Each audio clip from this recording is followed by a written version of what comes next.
Hello everybody, welcome back to another vlog. आज है 17 जून और आज हमने सोचा है कि मनाली में जना वाटरफॉल एक जगह है, तो हम जना वाटरफॉल जा रहे हैं।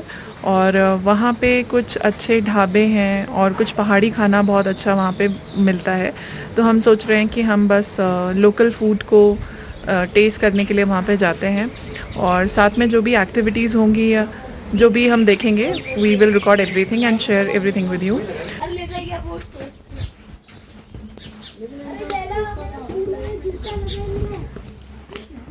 मैंने अपने शू से किक तो उसको तुम्हें ले लो उसकी तरफ आई।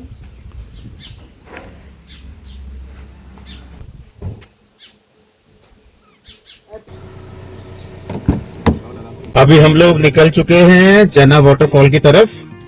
सो कॉटेज से निकले हुए हमको ऑलमोस्ट 15-20 मिनट्स हो चुका है, और जो ओवरऑल डिस्टेंस थी जना वाटरफॉल की हमारी कॉटेज से, दैट वाज अराउंड 18 किलोमीटर। तो उसमें से 6 किलोमीटर हम लोग लगभग चल चुके हैं और अभी 11-12 किलोमीटर बचा हुआ है। रूट काफी सीनिक है, रोड काफी खराब है। रूट तो बहुत अच्छा है, मजा आ रहा देखकर। अगर रोड भी अच्छा बना होता तो और मजा आता, बट ठीक है, मैनेजेबल है। देख कर चलाने की जरूरत है क्योंकि गड्ढे बहुत है बीच बीच में। एंड लश ग्रीन फॉरेस्ट है, surrounded by these pine trees. Pine trees हैं यहाँ पर काफी, तो काफी अच्छा है यहाँ पर। बाकी पहुंचने में भी हमारा टाइम दिखा रहा है अराउंड हाफ एन आवर। तो रिकॉर्डिंग ऑन है, रास्ता आपको दिखता रहेगा। जैसे पहुंचते हैं फिर आपको अपडेट करते हैं कि क्या क्या ऑप्शंस हैं। ढाबे वगैरह वहाँ काफी अच्छे हैं, authentic Himachali food heavily available है for people who are fond of eating Himachali vegetarian food. एक तो थाली अवेलेबल है वहाँ पर, थाली के साथ साथ सिड्डू के भी ऑप्शंस अवेलेबल है। हाइट बहुत ज्यादा है, अब देखते हैं हाइट और रियलिटी में कोई डिफरेंस तो नहीं है कहीं, तो विल गेट टू सी। तो जना वाटरफॉल के पास एक बहुत ही फेमस ढाबा है, जो कि टूरिस्ट का ही फेवरेट ढाबा नहीं है। इनफैक्ट बॉलीवुड स्टार सनी देओल का भी फेवरेट ढाबा है। और सनी देओल यहाँ पर आते हैं जब भी वो हिमाचल आते हैं, क्योंकि उन्हें हिमाचल का जो लोकल फूड है वो बहुत पसंद है। और स्पेशली जिस ढाबे पे आज हम जा रहे हैं उस ढाबे का खाना उन्हें बहुत पसंद है। तो क्योंकि ये बहुत ही पॉपुलर ढाबा है, तो वी थॉट कि we should also explore it. Temperature अभी 25 डिग्री के आसपास है, जबकि हम ठीक ठाक हाइट पर है। बिकॉज ब्राइट सनी डे है तो हीट तो है, बट अगर इस जगह पर मॉर्निंग में या शाम में आया जाएगा तब टेम्परेचर काफी लो रहेगा।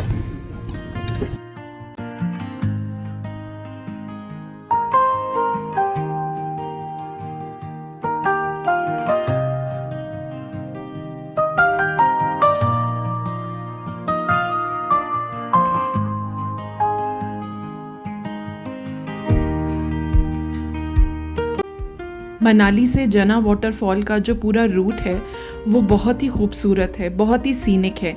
और अगर मैं कहूँ कि it is one of the most scenic drives I ever had, तो ये कहना गलत नहीं होगा, क्योंकि पूरे रास्ते ही हमें pine, deodar forest, apple orchard, village life, Beas river, ये सारे शानदार नज़ारे देखने के लिए मिले। तो एक मिनट भी हमें कभी ये फील ही नहीं हुआ कि जना वाटरफॉल कब आएगा। इनफैक्ट हमें तो ये लग रहा था कि बस हम इस रास्ते को देखते रहें, एंजॉय करते रहें, फॉरेस्ट को देखते रहें, व्यास रिवर को देखते रहें, विलेज लाइफ को देखते रहें, एप्पल ऑर्चर्ड्स को देखते रहें। ये इतना खूबसूरत रास्ता था। और इसी तरीके का एक रास्ता था जब हम मनाली से रोहतांग के लिए गए थे, तो वो भी बहुत सीनिक था। एंड सिमिलरली जब हम चैल गए थे तो उसका भी व्लॉग बनाया हुआ है, और वो मैं डिस्क्रिप्शन में उसका लिंक दे दूंगी आपको, तो आप वहाँ पे जाके चेकआउट कर सकते हो। तो चैल में जब हम काली टिब्बा मंदिर गए थे, जो बहुत फेमस मंदिर है, तो उसका भी जो रास्ता था वो सेम इसी तरीके का बहुत ही सीनिक रास्ता था।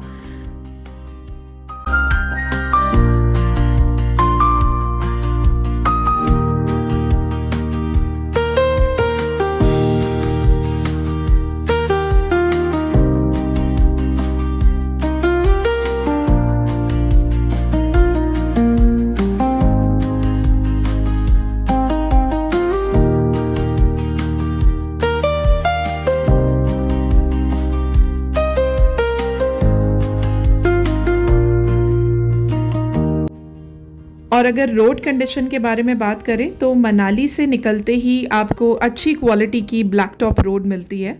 तो शुरुआती लगभग 20 किलोमीटर तक तो रोड काफ़ी स्मूथ है और कंफर्टेबल है, तो आप अपनी कार से इजीली ट्रैवल कर सकते हैं, किसी भी तरीके की कोई परेशानी नहीं होगी।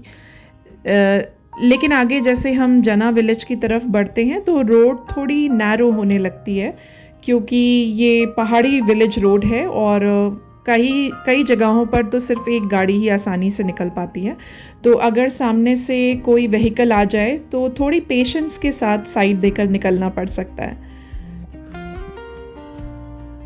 और बीच बीच में कुछ छोटे पैचेस आपको मिल सकते हैं जहाँ पर आपको हल्के फुल्के बम्प्स या अनइवन सरफेस मिल सकता है। तो अगर आप आराम से ड्राइव करेंगे तो कोई प्रॉब्लम नहीं होगी। एंड अगर आप मानसून सीज़न में जा रहे हैं, जैसे कि मानसून सीज़न आ रहा है, तो आपको थोड़ा एक्स्ट्रा केयरफुल रहने की ज़रूरत है, क्योंकि मानसून में तो वैसे भी रोड बहुत गीली और स्लिपरी हो सकती है। तो छोटे छोटे पत्थर भी सड़कों पे कई बार आ जाते हैं, इसलिए रैश ड्राइविंग तो बिल्कुल अवॉइड करें इस रोड पे।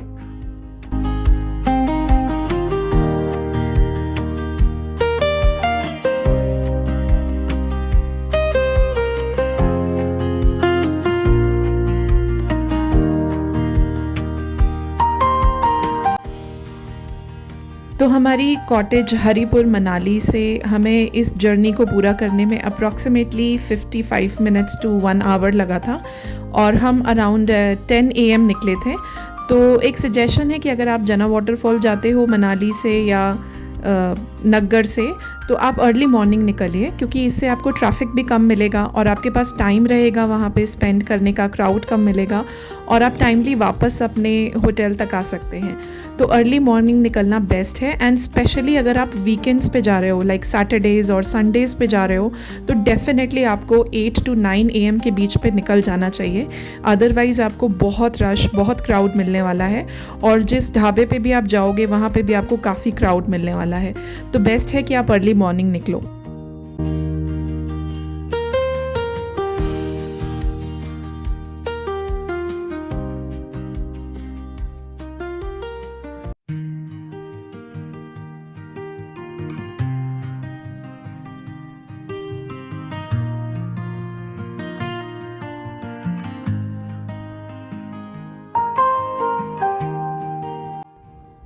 एक और चीज़ जो हमने एक्सपीरियंस करी कि यहाँ पर कुछ एक लोकल ड्राइवर्स जो हैं वो काफ़ी रैश ड्राइव कर रहे थे और ओवर स्पीडिंग कर रहे थे। तो कई बार जब ऐसे पीछे से ड्राइवर्स आते हैं तो वो आपको कंटिन्यूसली हॉर्न देते हैं ओवरटेकिंग के लिए, क्योंकि आप तो एक मॉडरेट स्पीड से, सेफ स्पीड से चल रहे होते हो और वो आपको कंटिन्यूसली ओवरटेक करने के लिए हॉर्न देंगे। तो ऐसे में बेस्ट ये है कि आप कार अपनी साइड कर लो और उन्हें निकल जाने दो, क्योंकि ओवर स्पीडिंग करने वाले व्हीकल से तो वैसे भी हमें दूर रहना चाहिए। और हमारे साथ कुछ एक ऐसे इंसिडेंसेस हुए जहाँ पे हमने देखा कि कुछ एक लोकल ड्राइवर्स ऐसा कर रहे थे। तो फॉर सेफर साइड आप हमेशा उनको साइड दे दीजिए जाने के लिए।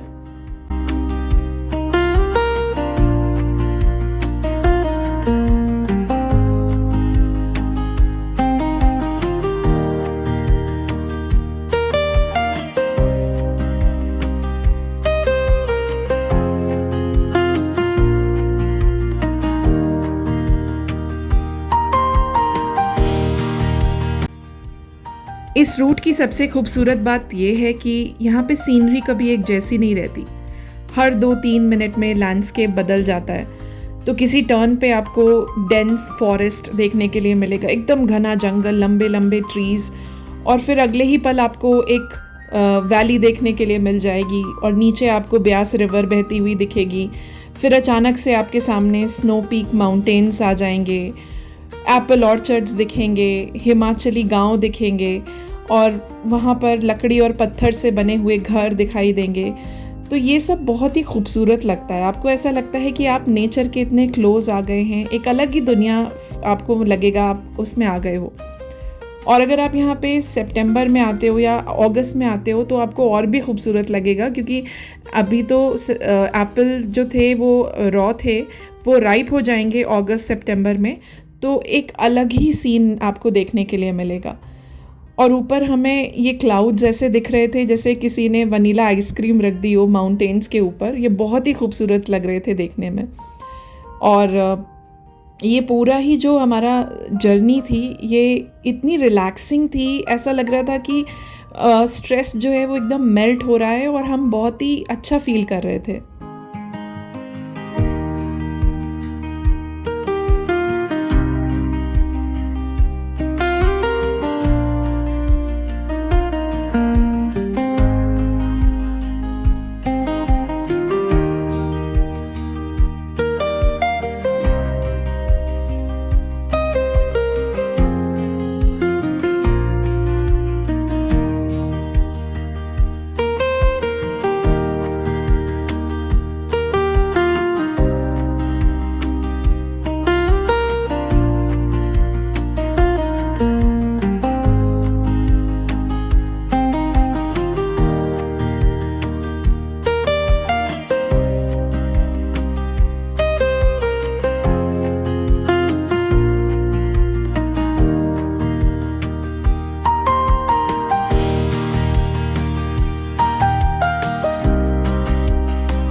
Now we have reached जाना विलेज।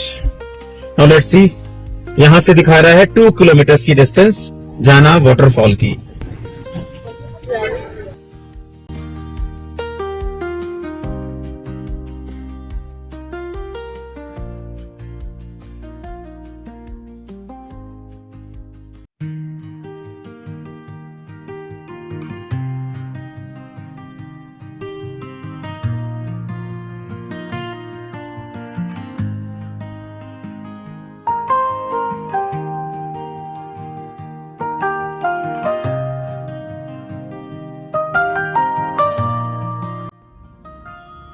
तो फाइनली वी हैव रीच्ड जना वाटरफॉल और यहाँ पे पार्किंग के लिए आपको जगह जगह पे स्पेस दिखाई देगा, स्पेशली कई ढाबों के सामने आपको पार्किंग का स्पेस दिखाई देगा। तो यहाँ पर पार्किंग के लिए वीकडेज़ में तो प्रॉब्लम नहीं लग रही थी, लेकिन वीकेंड्स पे तो डेफिनेटली यहाँ पे काफ़ी प्रॉब्लम होती होगी। तो कई बार हो सकता है आपको अपनी कार पार्क करके कुछ मीटर्स वॉक करके आना पड़े। तो पार्किंग की कोई फ़ी नहीं है, बट हाँ स्पेस की प्रॉब्लम वीकेंड्स पे आपको मिल सकती है। One eternity later. गाड़ी लगाने की जगह लगे ना, हाँ जी, आगे जैसे जाओ हाँ जी, सीधा इधर आ जाओ। ठीक है जी, आते हैं बस। इससे आगे खुली जगह लगाने को। अच्छा, आगे आपको लगा देंगे। जगह है खूब सारी ना, ठीक है। अब लगा के फिर यहाँ जाना है। बिल्कुल आ रहा है, बिल्कुल यहीं आना है। फिर खिलाएंगे आपको खाना, क्योंकि यहाँ जबरदस्ती लगाओ फिर। नहीं नहीं, वही लगा के आराम से आते हैं। और हम लोग यहाँ जना वाटरफॉल पे आ चुके हैं और बहुत सारे ढाबा हैं यहाँ पे, बहुत ही ब्यूटीफुल सीनिक व्यूज़ मिल रहे हैं और ट्रेडिशनल स्टाइल ढाबा है। और ये लाइन से आप देख सकते हैं यहाँ पे शॉप्स हैं।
अभी लौट के चलो वक्त देखते हैं।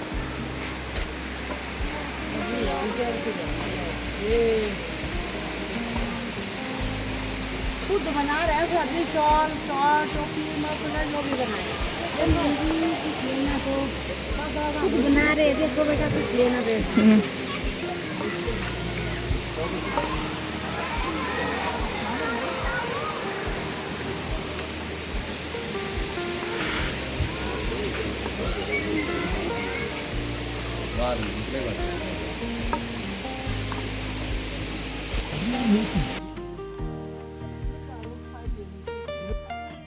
और जना वाटरफॉल के आसपास वॉक करने का भी एक अलग ही एक्सपीरियंस था।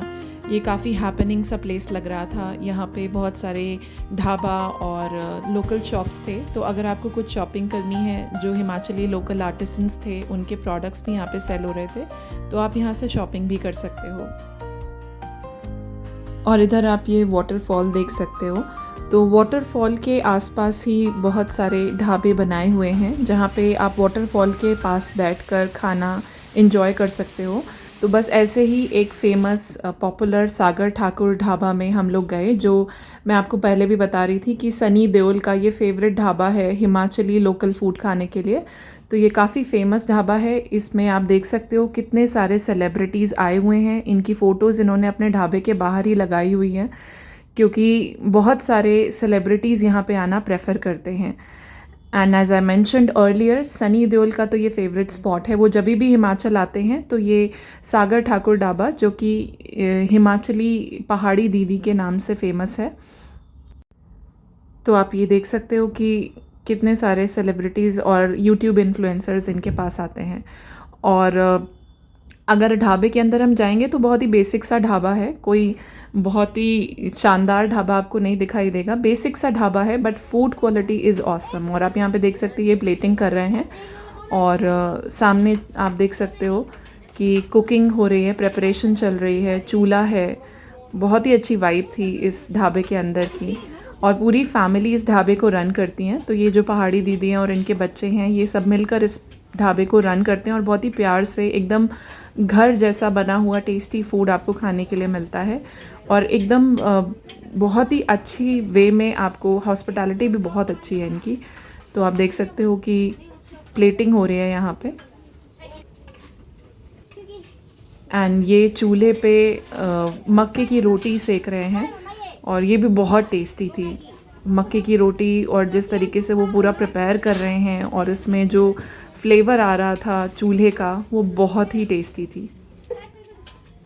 एंड सबसे अच्छी चीज़ ये थी कि ऊपर जाकर आप वाटरफॉल के पास बैठ के खाना एंजॉय कर सकते हैं। तो हम लोग भी ऐसे ही ऊपर सीढ़ियों से आकर बैठे थे, और यहाँ सामने की तरफ वाटरफॉल था। ये लिंगड़ी का अचार है, ये बिच्छू बूटे की चटनी है, और ये विथ शुगर है, और ये है red rice, siddu, what is this, साग, राजमा और कड़ी। राजमा और कड़ी थोड़ा मिक्स हो गया है। और खाना टेस्ट करते ही हमें समझ आ गया कि ये ढाबा इतना पॉपुलर क्यों है, क्योंकि हर एक डिश इतनी टेस्टी थी और एकदम ऑथेंटिक हिमाचली फूड था। और सिड्डू तो बहुत ही टेस्टी था। मैंने हिमाचल में कई जगह पे सिड्डू खाया है, but this is one of the best siddu I ever had. तो खाना बहुत ही टेस्टी था। और उसके साथ साथ जो पहाड़ी दीदी हैं सुमिता ठाकुर, इनकी हॉस्पिटैलिटी तो A1 थी। ये बहुत ही प्यारी हैं, बहुत अच्छे से सबको ग्रीट करती हैं, बात करती हैं। इनके बच्चे भी बहुत प्यारे हैं, और ओवरऑल एक पर्सनलाइज फील आपको मिलता है इनके ढाबे पर। ऐसा लगेगा कि आप किसी जानने वाले के घर आए हो। तो बस इसके बाद हम वापस अपनी कॉटेज के लिए निकल गए। अगर आपको ये व्लॉग अच्छा लगा हो और इसमें जो इन्फॉर्मेशन दी गई है अगर आपको यूज़फुल लगी हो, तो प्लीज़ इस व्लॉग को लाइक करिए, शेयर करिए और चैनल को सब्सक्राइब करिए। Thank you so much for watching. मिलते हैं नेक्स्ट व्लॉग में। तब तक के लिए take care and good bye.